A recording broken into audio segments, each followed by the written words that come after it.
Bones are deteriorating too young. God never meant bones to deteriorate as young as they are deteriorating today. The Hunzas that live in the Himalayan mountains, they're known for their elderly people to live long lives, healthy lives. In fact, they play polo on the back of horses, and sometimes the over 50s play the under 50s, and sometimes the over 50s win. Another game they love is volleyball, and same thing. The over 50s are as fit and as strong as the younger 50s. Their bones are not deteriorating, and they don't drink cow's milk every day. So what I'd like to look at today is, why does osteoporosis happen? Why are bones getting brittle and thin and breaking when people really aren't that old, especially when some of the cultures we see that this is not happening in the bones. So Newton's third law of motion states that to every action there's an equal and an opposite reaction. Why? Why is this happening? To understand why it's happening, we need to look at what bones are made of. And bones are not made of calcium. Bones are made of 12 minerals and 64 trace minerals. What are those minerals? So bones are made of boron, they're made of calcium, they're also made of chromium and iron, magnesium, manganese, selenium, silica and sulfur, and potassium, phosphorus and zinc. This is what bones are made of, and 64 trace. In his book The Calcium Lie, Dr. Robert Thompson, his story is very interesting. He was a GP getting frustrated because people weren't getting better. Drug medication just seemed to manage. It didn't heal people. And I do find some of the doctor friends I have, they said it is very frustrating because they realise that drug medication is not healing people. It can bring relief, it certainly can bring relief, but it doesn't heal. And we know that drugs don't heal disease, they just change the form and location of disease. And remember, we're not talking about a crisis. Drugs certainly can save a life in a crisis. Now we're talking about disease.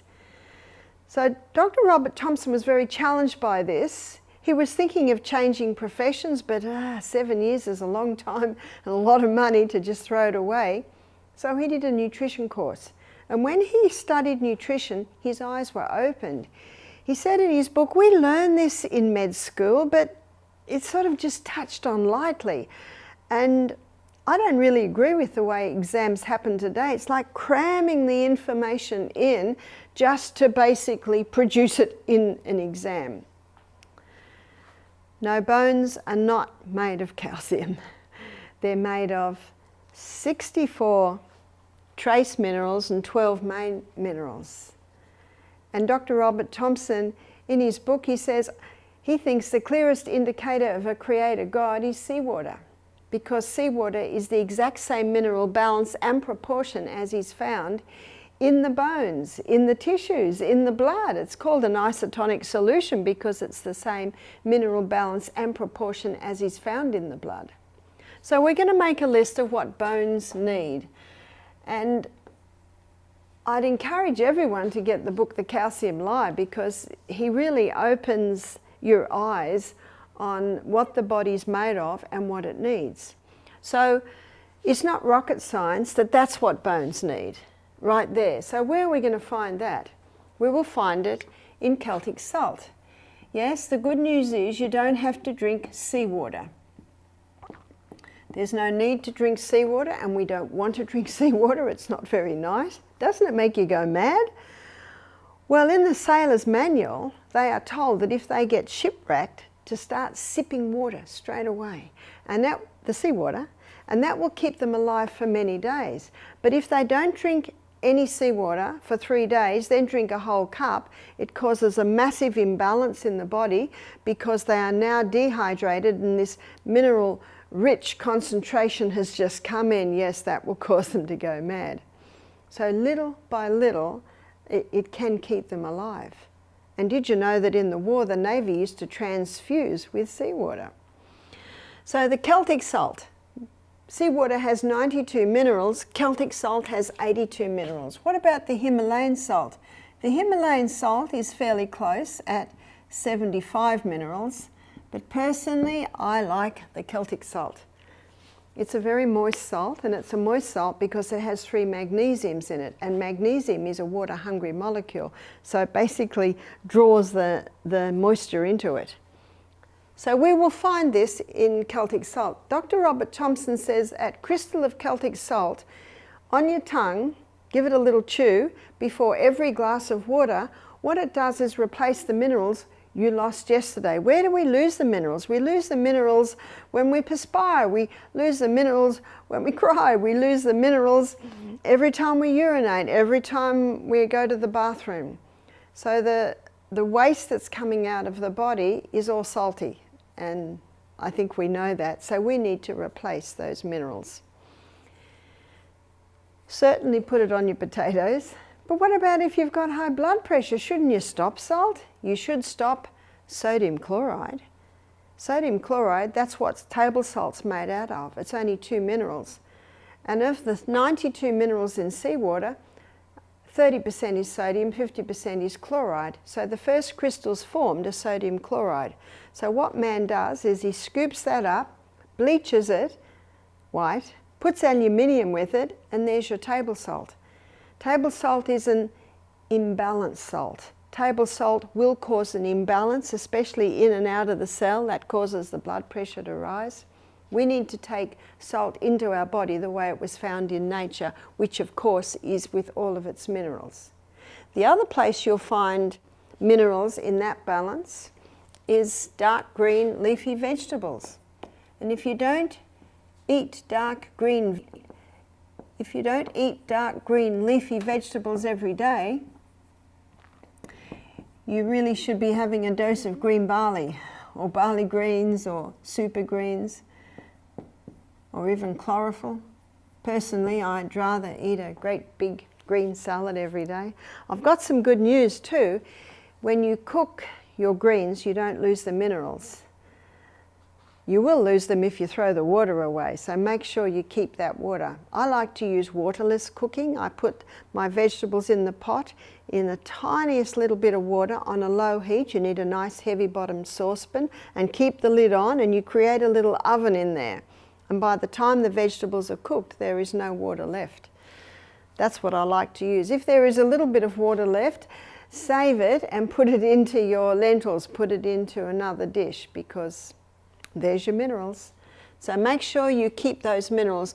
Organically grown fruits and vegetables have a far higher mineral content compared to conventionally grown fruits and vegetables. Let me give you an example. An organic tomato will give you 9 times the iron content as a conventionally grown tomato. So even though the organics might seem a little bit more expensive to you, I believe they're not really when you consider the mineral content that you're getting there. So this is where we can get these minerals. Unfortunately, today, people are taking things that are leaching minerals. So we need to stop the mineral leaches, and that is refined sugar. One writer stated that sugar leaves the body better dressed than when it went in. I'm referring to the pure crystallized acid extracted from the sugarcane plant. Honey and maple syrup, I guess technically they're a type of refinement, but they're not refined to the point that there's nothing left but the pure acid. So if you do use a sweetener, please use your honey and use your maple syrup, but not the refined sugar. Because it is so naked when it comes into the body, it leaves your body with your minerals, dressed with your minerals. Also caffeine. Caffeine disrupts the neurotransmitters in the brain. Caffeine is toxic to the body, and it also is well known to leach especially the calcium and the magnesium out of the body, and your heart needs those 2 minerals to pump efficiently and effectively. All all poisons, all poisons, so that includes chemicals, drugs. They are all toxic to the body, and basically the body sends its minerals to clothe it to try and make it a little bit safe, so it's not going to totally harm the body. So these are the things must stop. Calcium cannot get into the body by itself. It needs vitamin D. So vitamin D is also important for strong, healthy bones. So where do we get vitamin D? It's the sunshine vitamin. Ultraviolet rays from the sun hit the skin and they convert a form of cholesterol just under the skin to vitamin D. Vitamin D is essential for the assimilation of calcium in the body. Now, why am I mentioning calcium by itself? Calcium is called the king, and because it's called the king, it's been misunderstood. It's called the king because when calcium gets into the body under the action of vitamin D, it pulls all the other minerals on the back with it. It does not strengthen the bones to take calcium supplements. You are now putting a mineral in that can cause an imbalance in the body. And it's usually calcium in a way that is not able to be absorbed properly by the body, so it can contribute to the build-up of kidney stones, gallstones. So it's better to take calcium the way God meant us to take calcium, is in balance with all the other minerals, which you will find in your vegetables, especially your dark green leafy vegetables. You see, vegetables are high in fibre, high in minerals and low in sugars, whereas fruit, it does have some minerals, but not as much. Fruit is high in fibre, high in sugars and low in minerals. And that's why God meant us to eat a variety. I like to have my fruit at breakfast. I have fruit with usually a grain, maybe a legume, some nuts and seeds, and I have vegetables at lunchtime. Fruit and vegetables in the stomach can cause a little bit of a war because fruit is so high in sugars and the minerals are low in sugars. So ideally, as a rule, we try and keep the fruit at one meal and the vegetables at another. So vitamin D, how do we ensure that we're getting adequate amounts of vitamin D? The ultraviolet rays from the sun. So let's look at how this happens. From the sun, and particularly the UVB rays. So the sun's UVB rays hit the skin. So there's a couple of things that have to be present here. We have to have exposure to the sun, especially the UVB rays. Glass stops the UVB rays, and sunscreens stop the UVB rays. So those UVB rays have to touch the skin, okay? So that's one of the requirements. And just under the skin, there's a form of cholesterol.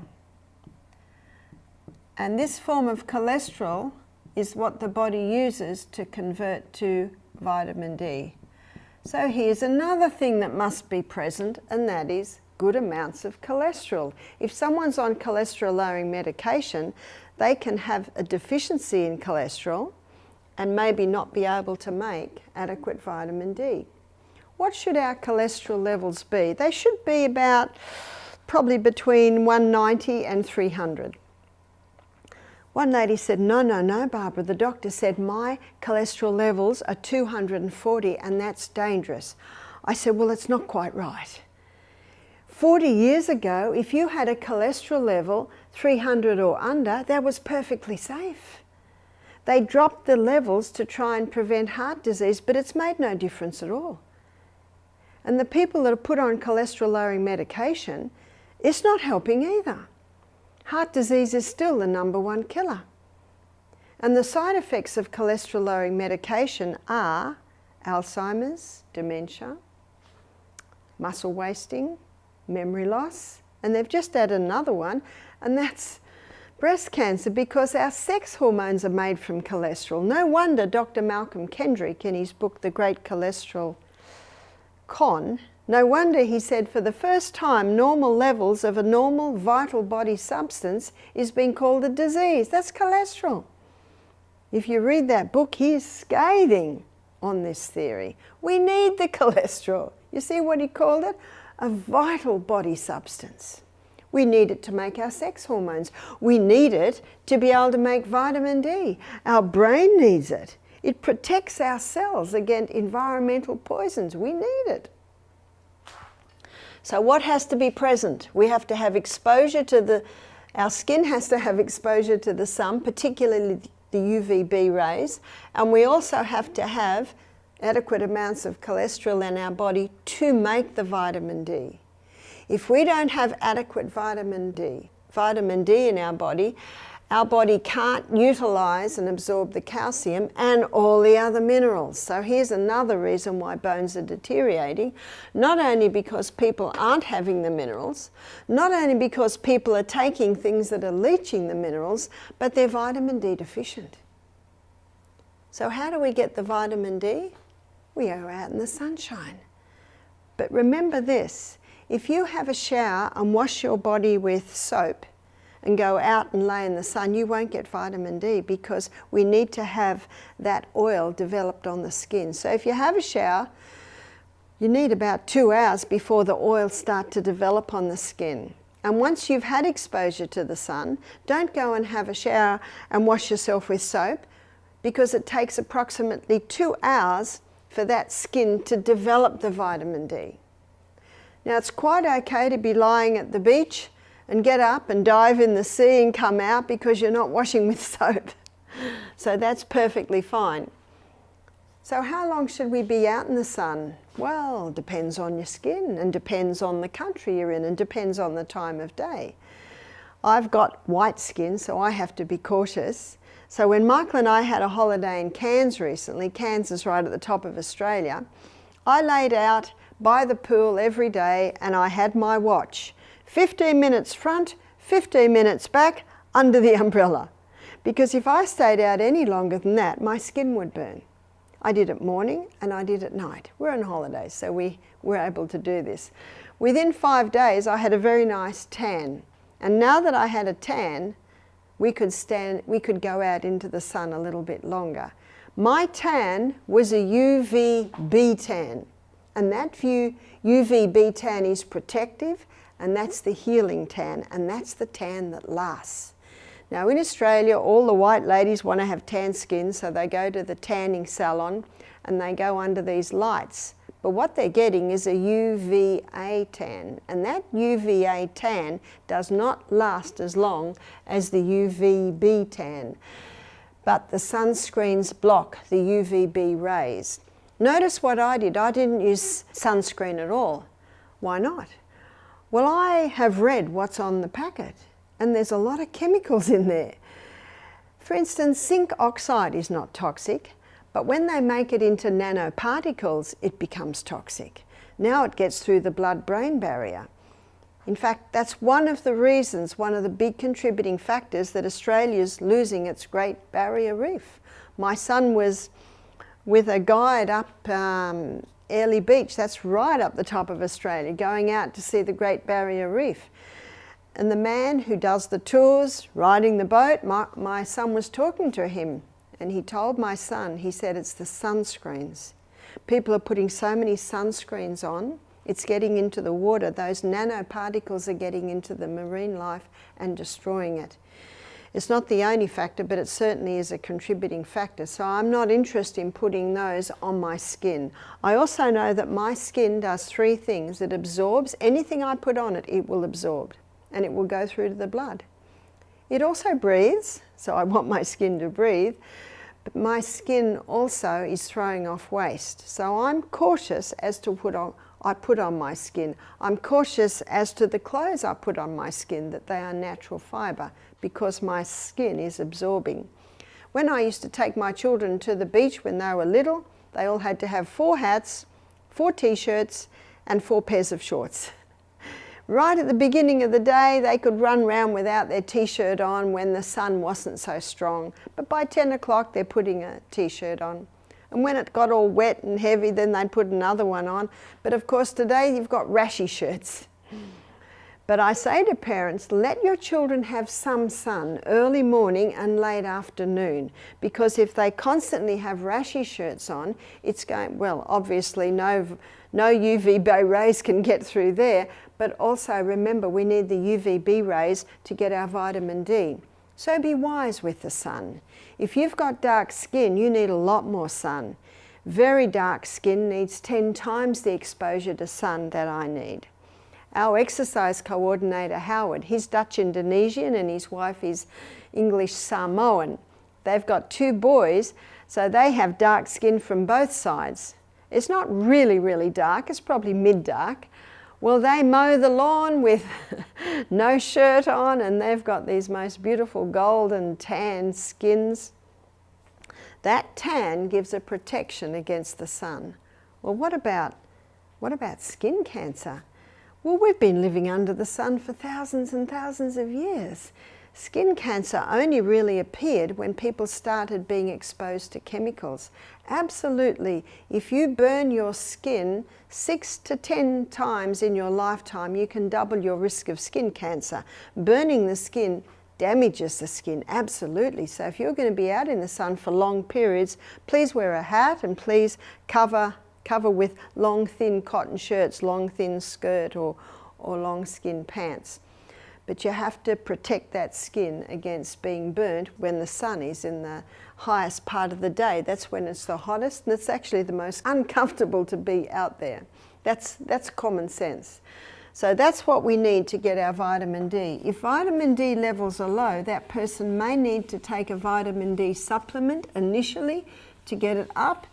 In fact, I do suggest you aim for higher than the recommended daily allowance because vitamin D is essential in the body. There are 2,500 receptor sites on the DNA for vitamin D. You can't heal without it. But we're talking about bones. If you want strong bones, you've got to get that vitamin D. Your bones need to be strengthened. So this is what else bones need. They need strength. And strength comes, the most powerful strength exercises or weight-bearing exercises are defying gravity exercises. So when you defy gravity, your body uses its strength to defy gravity. And that builds muscle and it also builds bone. Rebounding is one of the best strength or weight-bearing exercises there is, because as you're leaping off the rebounder, you're using your whole body weight. So you're using your body weight as your weight-bearing.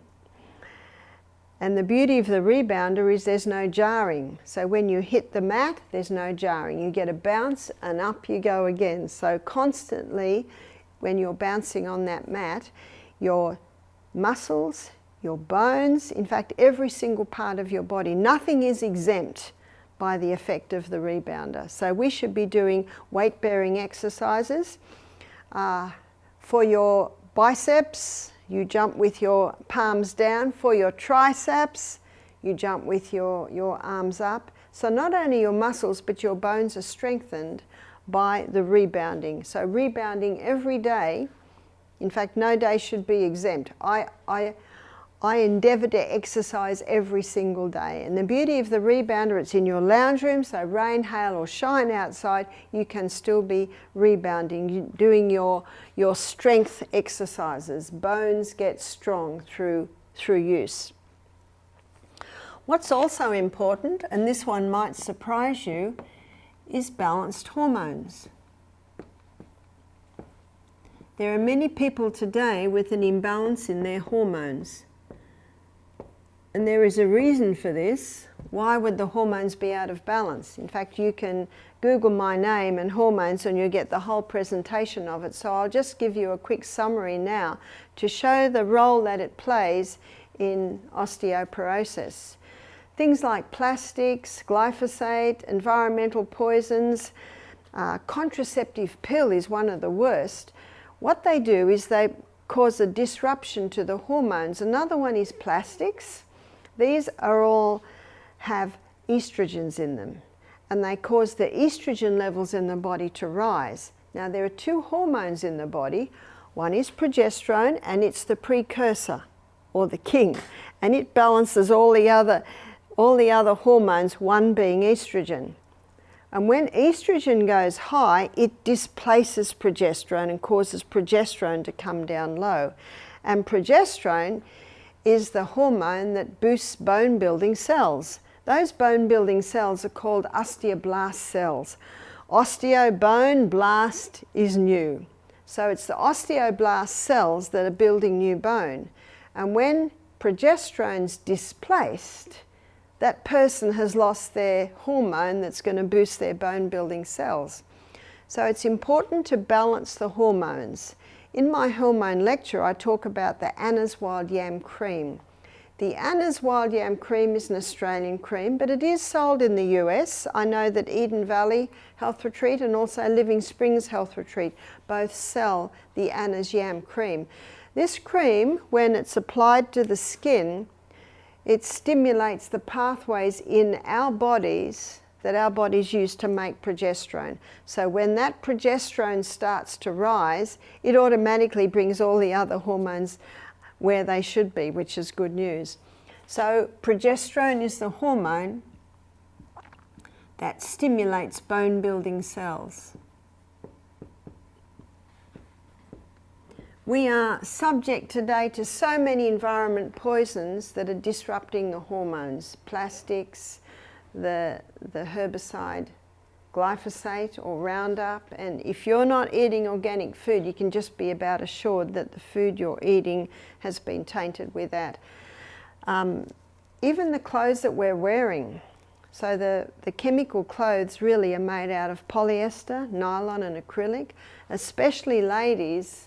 Many ladies' pretty underwear, negligees, their sleeping garments, their bras, their underwear, their petticoats are made out of these plastic fibres. The good news is you can get beautiful underwear that's made out of natural fibre. So we're looking at cotton, modal. Modal is a fabric that's spun from the birch tree, the cellulose of the birch tree. Also viscose and rayon are natural fibres. You can get, I know we have seen bras made out of bamboo, also hemp. So have a look. Now some of the underwear will be made out of mostly natural fibre with a little bit of elastine or a little bit of polyester. I don't worry about a little bit. So the stockings I have on at the moment, they're made out of bamboo. So if you search around, you can get these natural fibres. When a lady is wearing these natural fibres, especially when she's exercising and she gets hot, her pores open and she starts to absorb the chemicals from those fabrics. Whenever I go into a shop, I always go straight to the label. What are these clothes made out? What are they made out of? Become label readers. Yes, have your glasses or your magnifying glass with you. And eliminate as much as possible your exposure to plastics. Try and drink out of glass bottles or stainless steel bottles. You can get plastic that does not have the hormone disrupting chemicals in it. Look for BPA free. The BPA is bisphenol A, and the phenol, that's the estrogen mimicker. So keep your eye out for that. So we're going to look, stop here, stop also plastics. And plastics comes in many ways. I think it's impossible to eliminate plastic, it's just everywhere, but as much as possible, try and eliminate your body's exposure to it. Something else that this is in the stop one. So we've got another stop one. And this is the silent killer, this one. So this is causing a weakening of bones without people even realizing it, because it's the silent killer, and that's electromagnetic field excess. The electromagnetic field excess is the dirty electricity that is coming off the devices. We are electrical people. There's a spark of electricity in every cell. Our bodies run according to certain frequencies, And that's a totally different frequency that's coming off the devices. Now, obviously, we can have a little bit of exposure. The problem more lies when it's on our bodies. I wonder how many hip replacements are going to start happening because of people putting their devices in their back pocket. We're already seeing breast cancer in the ladies who as young girls used to wear their phone in their bra, and I know you can get by sports bras today that have a pocket there so that you can put the phone in the bra. Please keep it away from your body as much as possible and protect the family jewels. The worst place for the laptop is on the lap. We're getting guys with low sperm count, inability to hold an erection. And this is in their 30s and 40s because in their teens and early 20s, that laptop was on the lap. Also girls who, in fact, the current figures are girls that had laptops on their laps when they were adolescent, teenagers, early 20s, they're getting into 30s now. 47% miscarriage in the girls that used the laptop. So their eggs were being affected as they were developing because of this electromagnetic field, this dirty electricity. Make sure your bedroom's free, but particularly looking at bones, you do not want that device on your body or ideally near your body. Keep it away from the body. Or you can buy, and I showed in another demonstration, my phone has a safe sleeve on it, and it's a device that blocks the electromagnetic field coming out of it. So that's another silent killer that is also weakening bones. You might be surprised at the next one, and this is another stop, so we're going to do another stop here, but I'm devoting the whole one to it because this is something that most people think is going to strengthen their bones, is the dairy. Now, cow's milk is excellent milk for baby calves.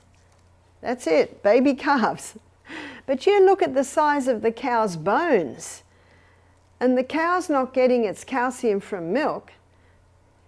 It's getting its calcium from the grass that it's eating, because what does the grass have? The grass has the minerals, and this is what the dark green leafy vegetables are high in, the minerals. And remember, we just looked at the fact that bones aren't made of calcium, they're made of a whole lot of minerals. But I want to show you why the dairy is particularly bad with bones. This is a glass of milk, and it is high in protein, and it is high in calcium. There's no doubt about that. But remember, cows have 4 or 5 stomachs, and those stomachs are needed to break down that calcium. This animal protein is very dirty burning fuel. Only 58% is burnt as fuel. So what that does is that leaves a 42% waste. And that waste is a high acid waste. It's an acid sulfur waste. And when we looked at our acid alkaline balance in the body, we looked at how the body tissues should be alkaline. The only part of the body that should be acid is the stomach. And so when this protein breaks down, it is dumping a whole lot of acid waste in the body, which must be neutralized. So the calcium in the milk is used to negate the sulfur residue, because calcium is the most alkaline mineral, and this leaves no calcium left for our body. The countries in this world that have the highest incidence of osteoporosis are the highest dairy consumers. You have a look at the elephants, the giraffes. In fact, the biggest bone creatures on the planet are vegetarians. They're getting their minerals from the plants, and that's what strengthens their bones, not the cow's milk. But something else can happen here. Let's say the person's having a glass of milk, but they're also having a steak. There's more sulfur residue, not enough calcium in the milk to negate all that sulfur residue. So where is the calcium going to be taken from now? It'll be taken from our bones. And that's why the dairy must stop. We're the only creature that drinks milk past babyhood. And we're the only creature that drinks another creature's milk. People say to me, what milk do you drink, Barbara? I say, I'm wind. I eat food. I have teeth. There's no need for milk anymore. So stop the dairy. Now, if you're a dairy lover and you've been a dairy farmer all your life and your parents were dairy farmers and their parents were dairy farmers, then it's quite possible that you can handle it a little bit better. But the best way to have it, if you are a dairy farmer and having it, is cultured. So as your yogurts, your feta cheeses. In fact, traditionally, all through the northern countries in Europe, that's how they preserved the milk. And it certainly is more digestible. You're almost getting it to the point of where the 5 stomachs of the cow gets it to. But there is really no need for it, because a plant-based diet has all the nutrients that we need. And yes, definitely the calcium and definitely the minerals, but we're getting calcium in its balanced form with all the other minerals. I'd like to look at one other point, and that is teeth. Teeth are the only exposed bones in the body. And just as if a bone breaks, it'll heal, teeth can heal. Holistic Dental is a book written by Nadine Artemis. And Nadine Artemis, she presents some fascinating things. She looks pretty much at what I've looked at here, but she goes a little bit further with the teeth, which are the only exposed bone in our body, and they should not be deteriorating. And if they do have a little decay, they have the ability to heal themselves, as every other body tissue does. So why aren't they healing? Maybe they haven't been given the right times, or they have not been given the right conditions. And she calls these 2 superfluids. So what are your 2 superfluids? And these 2 superfluids are constantly bathing the teeth and nourishing the teeth. One is the internal. So the internal fluid would be your blood and your lymph. And remember what the lymph does, it sweeps away waste from the tissues. And remember what the blood does, it comes along with the nutrition, it comes along with the oxygen, it comes along with the water, the white blood cells. So this internal fluid is bathing from the inside. And your external fluid is your saliva. Now both the internal fluid and the external fluid, their quality is totally dependent on fresh air, sunshine, not taking anything in that will harm it, going to bed early, exercising every day, having a nourishing diet, having food that has the quality, the ingredients to build a healthy body, drinking adequate water. If you don't drink adequate water, that saliva does not have the ability to bathe, soothe, nourish and heal. And also trust in divine power. Why trust in divine power? Trust in divine power takes into consideration stress, takes into consideration the spiritual, emotional and mental aspects of disease. Stress inhibits healing. Stress, worry, anxiety interrupts with all body processes. And I think that's not a surprise to anyone. So we need to be sure that our internal and external fluids are of the top quality to allow our teeth to heal. But something else that is causing teeth to deteriorate, and that is food caught between the teeth. As one dentist said, only floss the teeth that you want to keep. And I'm going to take your minds way, way back to another lecture where I talk about the true cause of disease. And remember I talked about whenever damage happens, our own microorganisms can change into bacteria and become the cleanup team. Well, when food is caught between the teeth, it basically starts to rot. So what happens then is what causes it to rot is in that moist environment. You've got so many microbes in your mouth, they're coming along to clean it up. And as the bacteria and the yeast start to break down that food between the teeth, they give off a waste, and that waste has the ability to start eating away at the enamel on the teeth. So make sure after every meal you rinse your mouth. Rinse your mouth very well. You can rinse it with seawater. You can rinse it with a mixture of sodium bicarbonate water and floss those teeth. Keep them clean. Wow, won't we save a fortune not having to go to the dentist because you're keeping your teeth clean, especially before you go to sleep at night, because by morning, wow, those microorganisms have had a party in there. And they've been able to have a lot of food in between those teeth, and they also have the ability to damage those the dentine that covers the teeth. So very important to rinse, very important to floss. In fact, both of these are even more important than cleaning with a toothbrush, but also oil pull. What's oil pulling? So oil pulling is using coconut oil. It's putting the oil in your mouth and it's swishing. You swish, swish. You might swish for 10, rest for 10, swish for 10 seconds, rest for 10 seconds. It's called oil pulling because it can pull waste out of the tongue. It can pull waste out of the glands under the tongue. It can pull waste out of the blood vessels under the tongue, and then you release that oil out on the grass. Don't release it down the plug hole or you'll plug up your plumbing. And take some water with you and rinse again and release that out. So and I'm speaking about dental health here because teeth are part of the bones. Well, they are bones. So the same thing applies to the teeth as applies to all the bones in your body.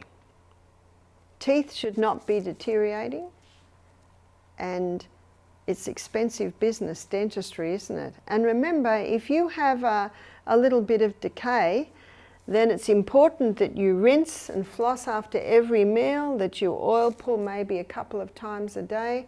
Just be mindful that keeping that mouth clean will prevent tooth decay and also encourage tooth healing. But the healing of the tooth comes from the superfluids, the internal blood and lymph and the external fluid. And again, their quality is totally dependent on the food you're eating, how much you're drinking, going to bed early. So all of these things. Sugar is one of the worst. Because you know what sugar does? It just feeds all those little microbes that are breaking down the things that are caught between your teeth. So those sugary drinks are particularly damaging to the teeth. One of the best things to eat is an apple.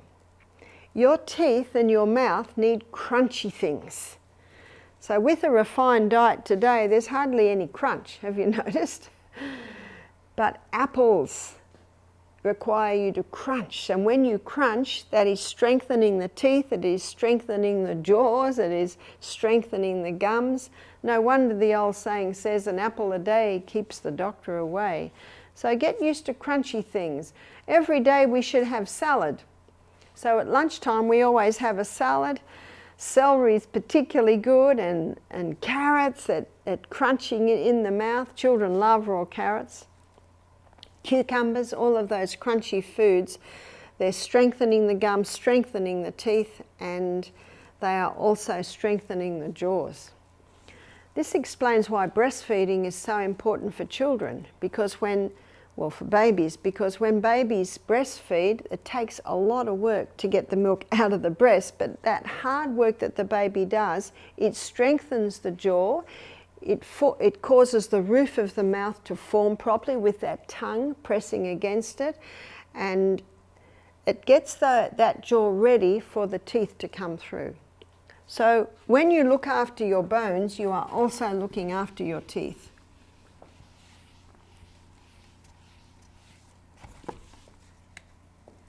Number 8, sleep.